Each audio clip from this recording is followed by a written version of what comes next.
Different thing than you admitting that you are in quite a bit of political trouble. The very latest opinion poll suggests if there were an election right now, Labour would have fewer than 100 seats. So how much trouble are you in? Well, Laura, we won last year in July a mandate to change the country. How much trouble are you in right now? I always said that would take time. The smiles are gone. The tone is tense. Laura Kuenssberg wastes no time cutting through the spin. As poll numbers plummet, she asks the question Keir Starmer can't quite answer. Just how much trouble is he really in? What's happening right now? Because you have been in power now for 14 months. This is not, you haven't just walked through the door of number 10. Is it fair for asylum seekers to have taxis paid for them by the taxpayer to go to doctor's appointments, sometimes hundreds of miles away? Is that fair? No, it isn't. Will you stop it happening. immediately? It shouldn't be happening. And it's not fair, and I understand that. We will stop it. Immediately? Well, as soon as we can, but we will stop it. Laura focuses on the present moment. Not theory, but the concrete inequality that people witness on the street. Her queries compel the Prime Minister to commit to action, and his "as soon as we can" response sounds ambiguous and delayed. The host's haste and the leader's hedging set the tone for the initial exchange. Well, we came into power 1 year ago. One of my frustration is I came into politics and I spent 9 years in opposition. That means 9 years voting and losing. We've had 1 year in power, and what we've done is take measures to improve law enforcement to tackle illegal migration. I want to strengthen the powers of those who enforce our borders, our law enforcement through the Borders Bill, reform, and the Tories vote against that. We've struck a returns deal with France that means for the first time since we left the EU, because back in the days of the EU we could actually return to France and other countries. Now we can return to France. We're doing, we've done 35,000 returns since we've been in power, which is the highest number for nearly 10 years. Have you ever been to see an asylum hotel? Yes, I have seen an asylum hotel. And what did you think when you went there? When you went to which community? Can you tell us where you went? I want to reduce the number of people in asylum hotels. I want to empty those asylum hotels. I completely understand the frustration that people have in relation to the hotels. It frustrates me because what happened was we inherited tens of thousands of asylum claims which hadn't been processed by the last government. You have got to process them. So they then opened the hotels to put people into hotels. It's my job to empty it. So what I've done to do that is to ensure that we've got many more people processing claims. Where we process claims and people have found that they've got no right to be here, we're returning them to the country they came from more than ever before. 2029, which is more than 3 years away. I'd like to bring that forward. I'd like to bring that forward.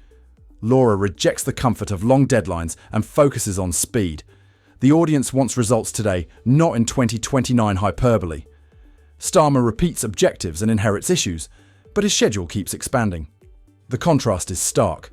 The interviewer expresses concrete displeasure, while the Prime Minister defers procedural matters. All of that needs to be done, including introducing, as I announced this week, digital ID, so that we are clear in the principle that you cannot work in the United Kingdom if you do not have ID.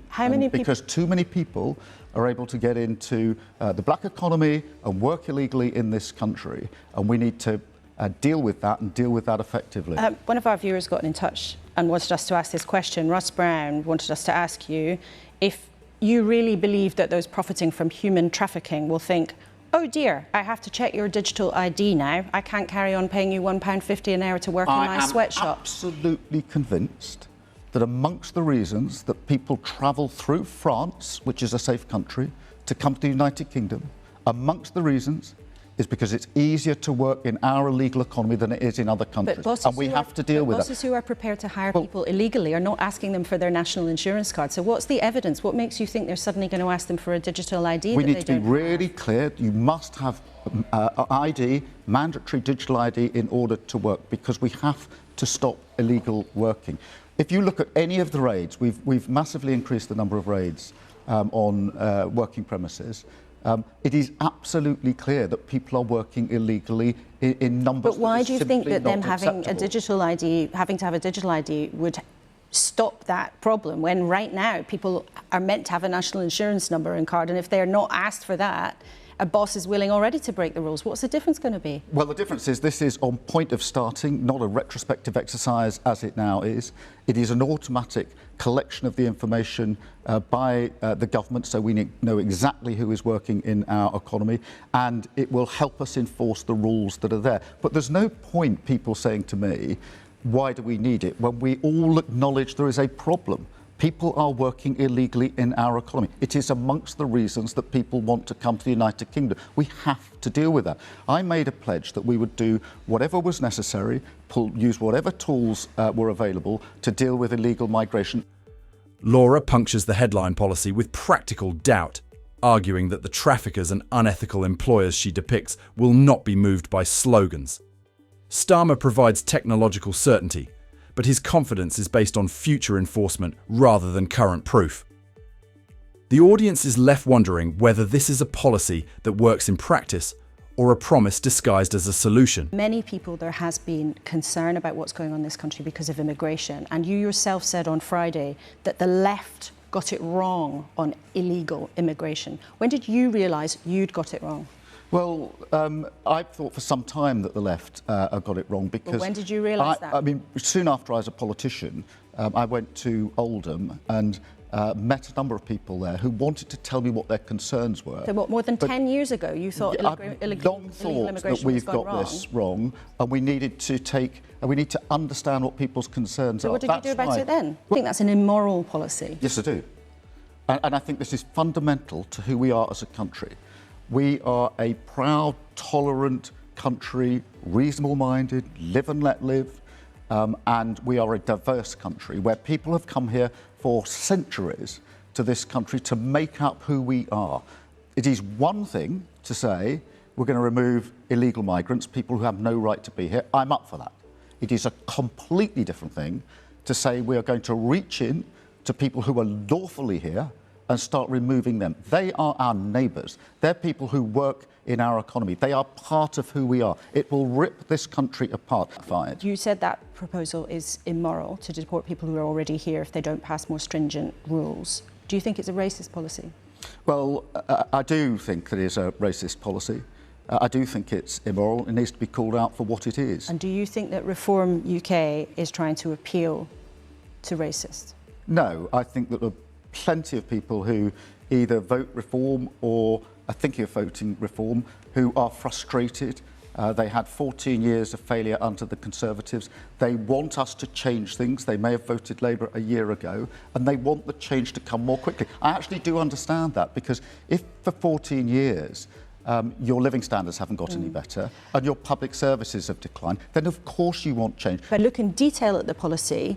The number of new towns you're saying there will be by 2029, 5 years after you won the election, it's 3. And even those 3 places might still not get built because they have to go through all sorts of checks. So people look at that and hear that and think, you're not getting anything done. It's too timid. There's no urgency. Well, firstly, we've said we're going to build 1.5 million homes. And and planning approvals for new homes are at a record low. The towns are part of that. The planning applications reflect the position a year ago because it takes time to come through. But just hear me out on this. 1.5 million homes. And the reason for that is because the dream of home ownership, that base camp for aspiration, for opportunity, has been effectively snuffed out for young people. People now, on average, over 35 before they can afford to get their own home. That is unacceptable. That is a whole generation that have lost out. And when you ask people in the sector... the new towns are part of what we're doing in the 1.5 million. Laura enforces the moral framework and extracts a firm rebuke. Starmer dismisses the competing policy as not only unworkable, but also fundamentally flawed. He emphasises principles like tolerance, continuity, and social cohesion, while portraying the alternative as a national fissure. The exchange concludes on principle. A leader defines the stakes, and an interviewer holds him accountable.